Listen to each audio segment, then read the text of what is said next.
Muy bien, muy buenos días. Vamos a comenzar hoy una nueva etapa o un nuevo capítulo en esto que hemos denominado crisis de masculinidad.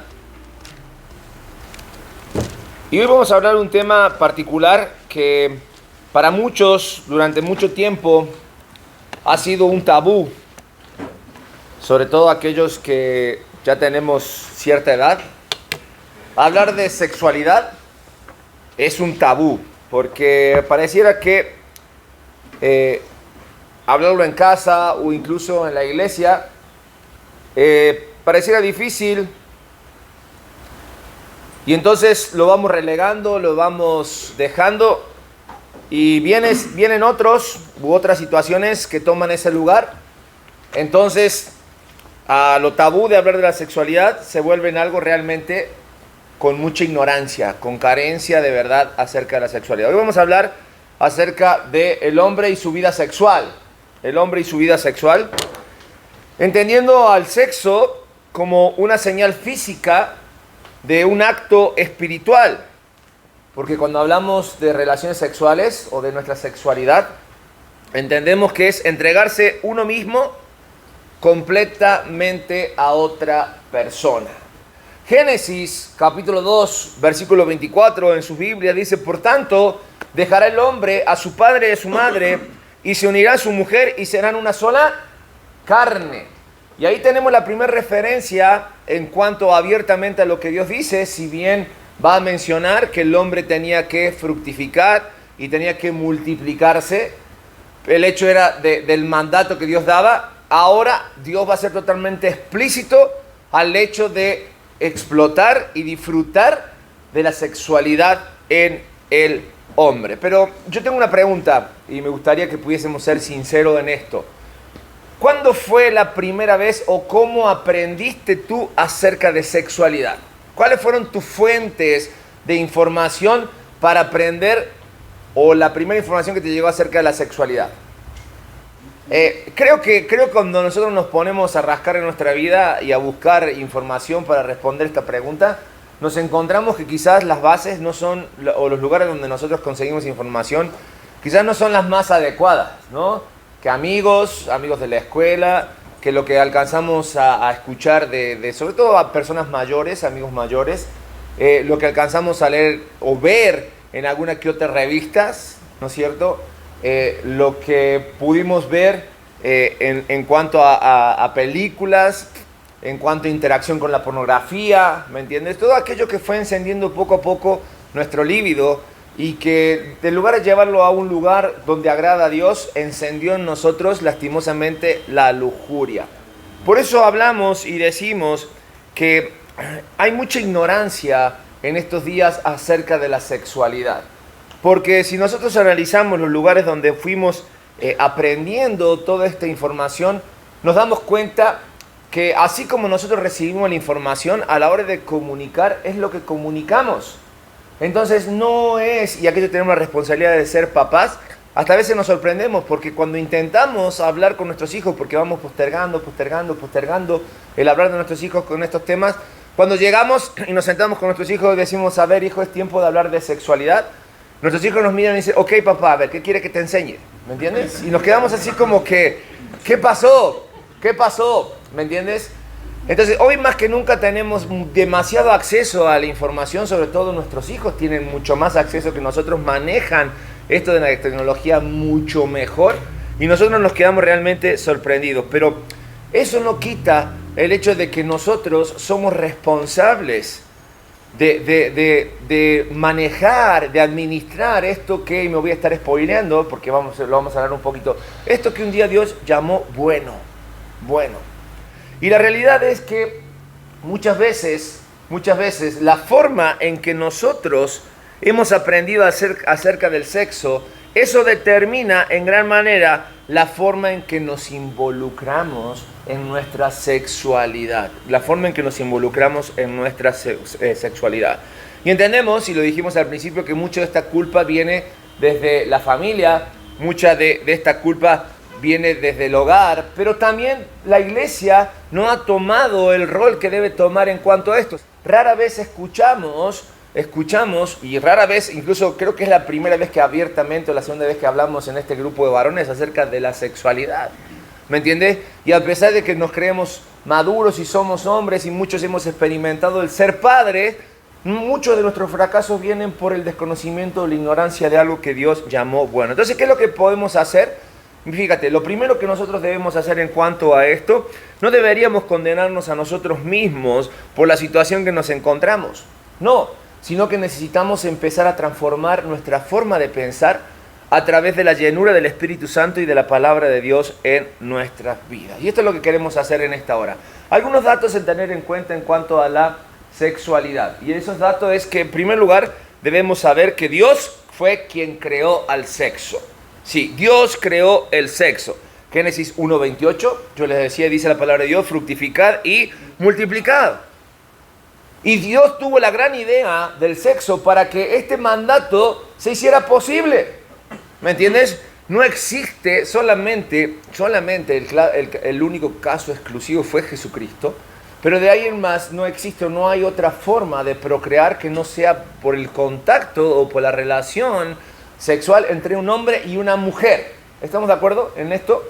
Y eso fue idea de nuestro Dios. Nunca fue el sexo una idea del hombre.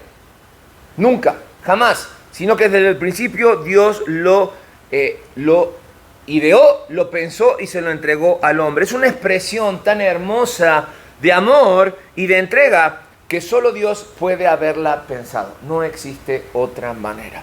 Y cuando pensamos así empiezan a caer todas esas ideas que a nosotros se nos fueron metiendo, que nosotros fuimos aprendiendo acerca del sexo cuando veíamos y anhelábamos empezar nuestra vida sexual para ser como aquel actor, ¿me entiende? Que veíamos en la televisión o que veíamos en las revistas o como nos decían nuestros amigos.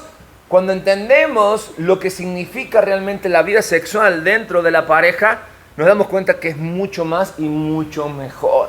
Mucho mejor. Entonces cada uno debe entender que nosotros somos seres sexuales, creados por Dios para mantener relaciones sexuales, porque eso es lo que Dios quiere, que llenemos y que fructifiquemos esta tierra. Por eso debemos entender lo siguiente, lo que de repente hoy la sociedad nos quiere venir.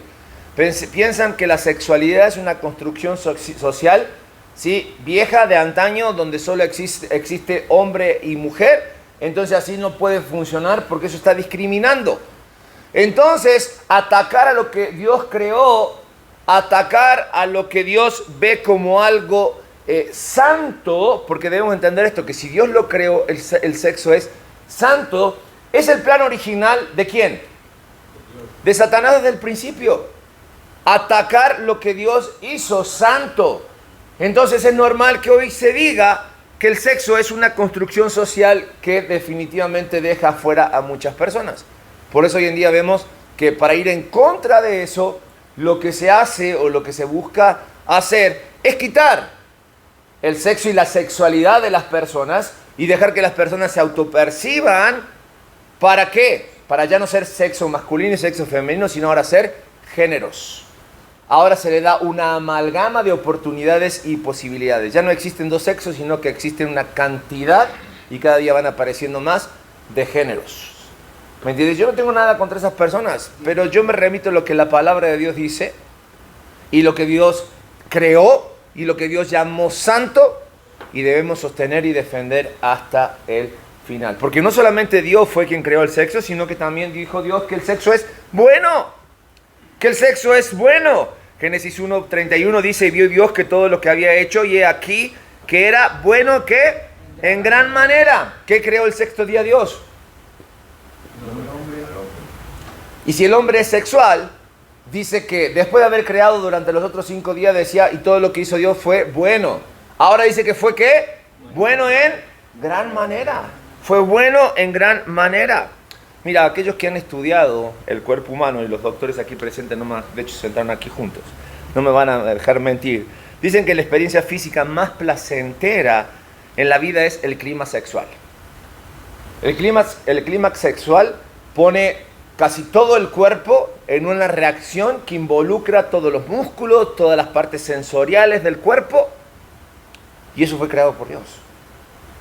Lastimosamente, toda la información que hoy llega a nuestras mentes, a lo que Dios llamó bueno, por cómo se fue deformando la figura sexual, hoy el sexo se ha convertido en el peor enemigo del hombre.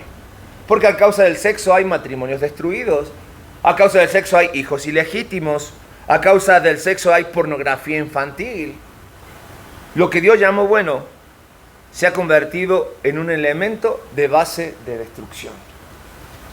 Entonces necesitamos nosotros volver a tomar conocimiento de los buenos propósitos de Dios en cuanto a la relación sexual. Es algo que ha puesto en nosotros y que nos ha dado para que lo administremos y lo hagamos en forma correcta. Y por eso no solamente Dios dijo que Él lo creó y dijo que era bueno, sino que puso un diseño particular para nuestra vida sexual. Y cuando hablamos de diseño sexual, sabemos que Dios diseñó el sexo para que fuera dentro del matrimonio. Y dio 3 tareas o 3 situaciones fundamentales para entender que va dentro del matrimonio. En primer lugar, Génesis 1:28 dijo: y los bendijo Dios y les dijo: fructificaos, multiplicad, llenad la tierra, sojuzgadla, soñará sobre los peces del mar, sobre las aves del cielo y todas bestias que se mueven sobre la tierra. Hay un propósito claro. Y el propósito del sexo para que sea dentro del matrimonio es porque el sexo se hizo para procrear. Una de las funciones que tiene el sexo es obedecer a lo que Dios mandó. Hay una sola forma que nosotros seamos fecundos y multipliquemos el número de personas. Y eso es a través de nuestra sexualidad. De nuestra sexualidad. Pero no solamente eso, sino que el diseño sexual dentro del matrimonio, la relación sexual del sexo se hizo para sellar un pacto entre 2 seres humanos. Cuando nosotros llevamos la intención de Dios en cuanto a nuestra sexualidad, mantenernos puros hasta llegar al matrimonio, ¿sí? El matrimonio se consuma, no cuando se firma, no cuando se pide la bendición, sino se consuma ¿cuándo? Cuando mantenemos relaciones, cuando tenemos, por eso es nuestra noche de bodas, ¿me entiendes? En la intimidad. Una unión, un pacto que une a 2 personas. O sea, Dios no anda con juegos cuando habla con esto. Dios hizo todo perfecto y Él dijo que el sexo es bueno. El bueno. Así Dios marcó que fuese porque el sexo, nuestra sexualidad, une en un pacto a 2 seres humanos. Es decir, cuando tú estás con otra persona en la intimidad sexual, lo que estás haciendo es unirte a otra persona. Y eso quiere decir que es muy difícil que puedas despegarte de esa persona. Por eso Dios es tan particular y tan peculiar a la hora de marcar la importancia de la sexualidad en nuestras vidas. Y para nosotros como hombres es muy fácil andar picoteando acá, picoteando allá, por acá, por allá, ¿me entiendes? Porque nosotros somos muy dados a no comprometernos. Mientras menos compromiso, mejor. Pero ahora entendemos que para Dios el hombre y su vida sexual son importantes. Porque es esa señal física de un acto espiritual. Hay una unión emocional, espiritual y física. Pero también el sexo, fíjate, y Dios lo hizo así, también fue para ser disfrutado en su máxima potencial sin represiones. Sí, también el sexo es para disfrutar. Lo es. Fíjate que dice Deuteronomio capítulo 24, versículo 5. Cuando alguno fuere recién casado, no saldrá a la guerra, ni en ninguna cosa se le ocupará. Libre estará en su casa por 1 año. ¿Para qué? ¿Qué dice? Para alegrar a la mujer que tomó. La ley dice que todo el que se casaba debía pasar 1 año de luna de miel. ¡Wow! No debía ni salir a la guerra ni ocuparse en absolutamente nada para así alegrar a la mujer que escogió. Ok, entendemos el contexto, ¿no? El contexto. Pues era importante que hubiera descendencia, la mayoría de los hombres salían a la guerra, las parejas no se conocían. Entonces la ley decía, para que la base del matrimonio esté bien forjada y esté fuerte, van a estar 1 año todo el tiempo. Imagínense dos jóvenes que se van conociendo, que se han mantenido puros, se van encontrando uno a uno. Cuando se encuentran, cuando descubren la sexualidad, si decimos, y aquí con los doctores que no me dejan mentir, que el clima sexual no se compara a ninguna otra sensación que vivimos, pues queremos tener ese disfrute. Por eso la Biblia no hace economía de palabras, sino que dice, el sexo es para disfrutar. Dios estableció el matrimonio para que la experiencia sexual estuviera llena de placer y no llena de repercusiones o remordimientos. ¿Entendemos esta realidad? Dios no está en contra del sexo. Todo lo contrario. Él está en contra de las violaciones de los límites sexuales que Él estableció por nuestro bien. A Él no le agrada el adulterio, a Él no le agrada la fornicación, a Él no le agrada la pornografía, a Él no le agrada la prostitución. Pero no quiere decir que a Dios no le agrade el sexo. Por eso Él cuidó para que eso fuese santo. Él guardó para que eso fuese santo. Y los límites que Él le puso a la sexualidad se llama el matrimonio. El matrimonio es el lugar donde Dios decidió resguardar esto tan santo y puro que trae al hombre tanto placer. Fíjate lo que dice Proverbios, capítulo 5, versículos 16 al 19. Guarda tu amor solo para ella. No se lo des a ninguna otra. No compartas con nadie el gozo de tu matrimonio. Bendita sea tu esposa, la novia de tu juventud. Es como una linda de venadita. Deja que su amor y sus caricias te hagan feliz siempre. Siempre. ¿Quién escribió esto? Proverbio. ¿Quién lo escribió? ¿Cuántas mujeres tuvo Salomón? Y al final terminó diciendo todo es vanidad. Todo es vanidad. Y Salomón no solamente probó el placer de las mujeres. Dice que él probó absolutamente todo en este mundo y todo le supo vanidad. Por eso en Eclesiastés él resume que lo más importante en la vida del hombre es que tema a Jehová, que se someta a su ley, que cumpla con su ley. Lo que casi te está diciendo Salomón aquí, mira, no hagas lo que yo hice, sino que si vas a encontrar placer, que sea con la mujer que elegiste en tu juventud y con la que decidiste casarte. Y vive en plenitud tu vida. Dios quiere que nosotros disfrutemos el sexo tanto que nos ha dicho cuáles son los límites saludables para ello. Y puso como primer límite el pacto del matrimonio. Y dijo, todo lo que ocurre aquí adentro, en cuanto a tu sexualidad, agrada a Dios. Sí, Dios no te dio sexualidad, dice aquí, para que andes desperdiciando por ahí, tirando por ahí, sino para que incluso con tu sexualidad agrades a Dios. Agrade a Dios. Es el matrimonio lo que realmente nos permite disfrutar la sexualidad al máximo. Tenemos una necesidad natural. Y qué mejor con la mujer de nuestra juventud. Lo que le pasó a Adán. Adán caminaba entre el huerto y veía que los animales disfrutaban de la compañía del uno al otro y que ahí estaban haciendo sus cositas. Y Adán dijo, ¿qué onda? ¿Y yo? ¿Qué tengo? Entonces Dios aplicó la primera anestesia, lo durmió a Adán y cuando lo despertó le dijo, Adán, te tengo una sorpresa. Y yo le quisiera decir a Dios cuando llegue, Dios, muéstranos la película de cuando le presentaste a la mujer a Adán. Porque la palabra de Dios dice en Génesis 2, 23 y 24, después que Dios le presentó a Eva a Adán, dijo a Adán, entonces esto es ahora hueso de mis huesos y carne de mi carne y será llamada varona, porque el varón fue tomado. Inmediatamente, por tanto dejará el hombre a su padre y a su madre y se unirá a su mujer. Y fíjate, Adán, será una sola carne. Qué bueno que dio ese permiso, porque Adán se dio cuenta que lo que a él le sobraba, a ella le faltaba. Y lo que ella tenía, él necesitaba.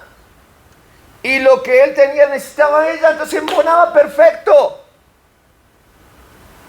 Quiero ver la cara de Adán cuando se le presentó a su mujer. Claro que lo primero que quiso es obedecer a Dios. y empezar a llenar y fructificar la tierra. Porque es bueno, es santo y agrada a Dios. Pero tenemos que tener cuidado, hombres, porque muchas veces nos deslizamos y fallamos. Y pensamos que, total, no pasa nada si nos tiramos una cañita al aire. Al final pedimos perdón y no pasa nada. Y no estoy hablando simplemente con ir y meterme con otra mujer, sino dar permiso a imágenes que entren a mi mente, a compañías y charlas que entren a mi mente, que empiecen a encender mi libido en forma incorrecta y que me lleve a romper mandamientos como desear la mujer del prójimo. Debemos tener cuidado. Por eso debemos entender lo que se nos permite versus lo que nos conviene. Vamos a 1 Corintios capítulo 6. 1 Corintios capítulo 6. Pablo enfrenta a una iglesia que en cuestiones sexuales están viviendo situaciones que avergonzarían incluso hasta a los no cristianos. Entonces Pablo va a tomar parte de un capítulo para hablar acerca de la impureza o la inmoralidad sexual. Y el capítulo 6 del versículo 12 en adelante va a advertir acerca del pecado sexual, de cuando el sexo se convierte en pecado. Y va a decir, todas las cosas me son lícitas, mas no todas me convienen. Todas las cosas me son lícitas, mas yo no me dejaré dominar por ninguna. Agreguen ahí en sus hojas, no me dejaré dominar por ninguna. Porque con eso que tenemos un Dios de gracia, un Dios de misericordia, bondadoso, de amor, pareciera que esa parte, esa característica de Dios, esas cualidades de Dios nos permite a nosotros darnos ciertos permisos en cuanto a nuestra vida sexual o a otras cosas. En particular, 1 Corintios capítulo 6 habla de sexualidad. ¿Y qué tanto es tantito? Y nos damos unos permitidos. Y empezamos a pispear aquí, a pispear allá. Empezamos a participar de conversaciones subidas de tono. ¿Me entiendes? Empezamos a juguetear con el pecado. Y cuando nos dimos cuenta, hay cosas que empiezan a dominar nuestras vidas. Porque sí, decimos, mira, todo me es lícito. Todo se me permite.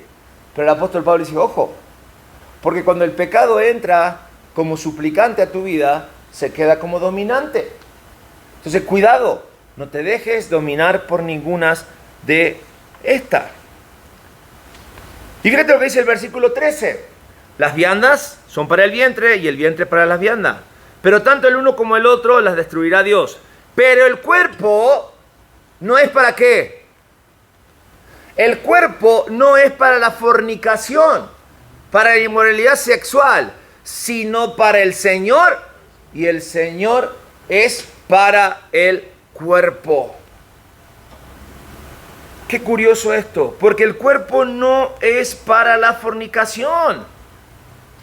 Dice que tampoco nuestro cuerpo debe ser usado para ninguna cosa inmoral. Entonces la pregunta es, ¿para qué fue hecho tu cuerpo? Tu cuerpo, primero que nada, fue hecho para Dios, creado para ser usado en el contexto que Dios ha establecido. Y en cuanto a la sexualidad, es guardar nuestro cuerpo de toda inmoralidad, de toda fornicación, que tiene que ver con la idolatría, es decir, poner a nuestro cuerpo por sobre todas las cosas, incluso dejando a Dios de lado, sin entender que nuestro cuerpo le pertenece a Dios. Y sigue el apóstol Pablo, y dice, versículo 18, ¿están ahí conmigo? 1 Corintios 6, 18, dice, huid de la fornicación. ¿Por qué? Porque cualquier otro pecado que el hombre cometa está fuera del cuerpo, mas el que fornica, ¿qué dice? Contra su propio cuerpo fornica. Mira, Pablo está diciendo, si tú robas, estás haciendo un pecado fuera de tu cuerpo. Si mientes, pero si fornicas, si tienes una relación fuera del matrimonio o adulteras, estás comprometiendo espíritu, alma y cuerpo. Si bien excepto la blasfemia contra el Espíritu Santo, que es un pecado del cual no se vuelve, Dios no tiene escalafones de pecado. Sin embargo, advierte claramente que Dios le pone sí un ítem especial al pecado sexual. Porque el versículo 19 dice, ¿o ignoráis que vuestro cuerpo es templo del Espíritu Santo? Es decir, si tú como hijo de Dios caes en pecado sexual, no le dices al Espíritu Santo, espérame afuera del cuarto y después te cuento. No, el Espíritu Santo va contigo y es el que hace que cuando terminas de pecar te sientas una basura, te sientas sucio, te sientas mal. No porque estás pensando en lo mal que hiciste con tu esposa, porque entiende que has expuesto tu cuerpo, que le pertenece a Dios, al pecado. Y el Espíritu Santo se va a contristar y va a hacer lo imposible para que tú te arrepientas. Va a hacer lo imposible para que tú te alejes de ese pecado. Pero si nosotros dejamos de oír al Espíritu Santo y decidimos seguir en eso, el Espíritu Santo se va a apagar de tal manera, ¿me entiendes?, que para nosotros va a ser normal y no va a haber ya conciencia de pecado. O puede que directamente te creas un hijo de Dios y no tengas en ti el Espíritu Santo, entonces no sientes cero remordimiento a la hora de caer en pecado. Esa es la situación, es ahí que tú necesitas rever tu vida espiritual y saber si Cristo realmente es tu Salvador y tu Señor. Tu cuerpo le pertenece a Dios si eres hijo de Dios por duplicado. Primero porque te creó y segundo porque te compró a precio de sangre. Entonces Él tiene todo el derecho de exigir que tú puedas honrar a Dios con todo tu cuerpo. Pero el enemigo sigue siendo astuto y te hace una mezcla para que el sexo fuera de los parámetros de Dios no sea tan malo. Y te presenta que el sexo lo puedes vivir ¿con qué? Con amor. Entonces, no tienes relaciones sexuales ilícitas, sino lo que haces es hacer el amor. Hacer el amor. Y aquí estamos muchas veces con definiciones que no podemos o que no son correctas en nuestras vidas. Y quiero que cambiemos un poquito en cuanto a nuestra forma de pensar. Porque en ningún lado en la Biblia Dios dice que nosotros debemos hacer el amor. ¿Sí? Es un término acuñado del mundo para ponerle un poco de romanticismo a nuestra vida sexual. No estoy diciendo que está mal pensar que hacer el amor está bien. No estoy diciendo eso. Pero Dios dice que nosotros no debemos hacer el amor, sino que nosotros debemos, ¿qué cosa? Amar. El mandato de Dios es ámense. Esposos, amen a sus esposas. Y el amor te va a llevar a entender que el amor es algo que no se hace, sino es algo que decides todos los días practicar. Y dentro de esa muestra de amor hacia tu esposa va a estar la intimidad sexual. Y vas a disfrutar de plenitud del amor, como Dios manda, como Dios espera que lo hagamos. Por mucho tiempo hemos confundido sexo con amor. De hecho, el mundo te dice, ¿me amas? ¿Qué es lo primero que demanda? Una prueba de amor. Y la prueba de amor tiene que ver ¿con qué? Con la sexualidad. Y entonces hace ahí toda una mezcla de términos que tú puedes pensar, bueno, pero espérame, no tiene nada de malo que disfrute del sexo haciendo el amor, porque suena bonito. Pero me suena a Génesis 3. ¿Con que Dios os ha dicho? Y tomamos las palabras de Dios y las empezamos a mover al punto de calmar nuestra conciencia para decir, hey, no estoy haciendo nada malo. ¿Qué pasa si antes de casarme pruebo con mi novia la sexualidad? No hace cosas que no me guste y después ¿qué? Y si no funciona, si no somos compatibles, bueno, déjame decirte, el hombre y mujer son totalmente incompatibles, pero definitivamente divinamente complementarios. No están para compatibilizar, sino para complementar. Para complementar. Entonces, de eso se trata. La expresión vamos a hacer el amor se refiere simplemente al funcionamiento. Pero el sexo fue dado por Dios para ayudarnos a expresar el amor y no solamente hacerlo. Para que lo expresemos y no solamente hacerlo. Yo sé que, y me pasa con los jóvenes, cada vez que vienen y dicen que se quieren casar, yo les pregunto, ¿cuál es la razón por la cual te quieres casar? Y una razón válida si te has guardado puro para tu matrimonio, es para poder tener relaciones sexuales. Es más que válido. Pero yo no puedo asentar o fundamentar un matrimonio en simplemente en mi experiencia sexual. Porque ¿qué pasa? ¿Qué pasa? Conforme vamos creciendo, va bajando nuestra libido, nuestro apetito sexual. Y el sexo, en los escalafones de prioridades, se queda muchas veces muy relegado. Hay otras cosas. Entonces, si yo baso mi relación matrimonial solamente en mi vida sexual, vamos a tener un problema. Incluso cuando nuestras esposas se convierten en madres, hay un cambio hormonal, físico en su vida, en su carácter, que incluso hace que a veces, en cierta manera, no despierte en ti un apetito tal para decir, bueno, a ver, devuélvame la mujer que yo entregué antes de entrar al quirófano. Porque no solamente me la entregaron con un hijo, sino que me cambiaron la mujer. Entonces como que nosotros empezamos a rechazar. Y es donde tenemos que reinventar y volver a amar. Efesios capítulo 5, versículo 25 dice, maridos, amad a vuestras mujeres así como Cristo amó a la iglesia. Y me encanta cómo termina. Porque ahí podríamos decir, ok. Pero esta parte del versículo me lleva a un compromiso aún mayor. Porque dice, ¿qué cosa? Y se entregó a sí mismo por ella. Y la palabra entregar habla de ¿qué? De sacrificio. De sacrificio. ¿Cuál es el sacrificio que yo estoy dispuesto a hacer para seguir adelante amando a mi esposa? A veces lo hacemos muy fácil. Ok, yo no te entiendo, tú no me entiendes, tú por tu lado, yo por el mío. Y ahí seguimos. Pero recuerda, ella se lleva una parte de ti y tú te quedas con una parte de ella. Es imposible olvidar. Llega el remordimiento, llegan las cosas que no hicimos. Por eso la palabra de Dios te dice, sacrifícate por tu esposa. Haz hasta lo último.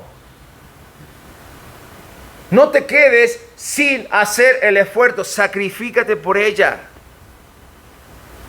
El apóstol Pablo está diciendo a los efesios, mira, para que haya éxito en tu matrimonio, en tu mente debe estar la imagen de Jesús y la iglesia. No hay peor novia que se podría haber buscado Jesús que la iglesia. Sí. La define como pecadora, como infiel. Es como que la saca del lodo, nos limpia y ahí vamos de nuevo otra vez al lodo. Y sin embargo Cristo una y otra vez nos ama.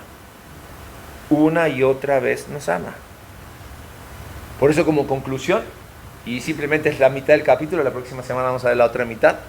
Como conclusión entendemos que estamos buscando hombres de verdad. Hombres de la palabra de Dios que conozcan y vivan lo que es el verdadero amor. Hombres que mediante su experiencia con Cristo Jesús sean capaces de llevar adelante una relación con su esposa donde todo sea sano, donde todo sea santo y donde todo lo que hagamos agrade a Dios. De más está decirle, hombres, que aquellos que están casados con sus esposas esta semana tienen tarea que hacer. ¿Sí? Tarea que hacer. Y no me hagan que sea más explícito.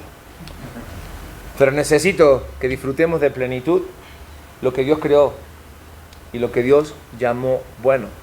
Porque eso agrada a nuestro Dios. Amén. Vamos a orar, hombres. Vamos a orar. Señor, en esta hora te damos gracias por tu palabra. Te damos gracias porque en ella tú nos exhortas a cuidar nuestro cuerpo, a no exponer nuestro cuerpo a la banalidad del mundo, no exponer nuestro cuerpo a la sexualidad, sino honrarte en todo, a la mala sexualidad, sino honrarte en todo tiempo. Señor, permítenos disfrutar aquellos que somos casados de nuestros matrimonios. Ayúdanos, Señor, a honrarte a través del trato correcto hacia nuestras esposas y disfrutar de todas aquellas cosas que tú has creado y has llamado bueno. Porque tú sabes lo que nos gusta, lo que nos agrada. Pero muchas veces no lo disfrutamos porque erramos el camino, Señor. Perdona nuestros pecados, límpianos para disfrutar de lo que tú creaste en santidad. Y es lo que oramos y pedimos en el nombre de Cristo Jesús. Amén. y amén.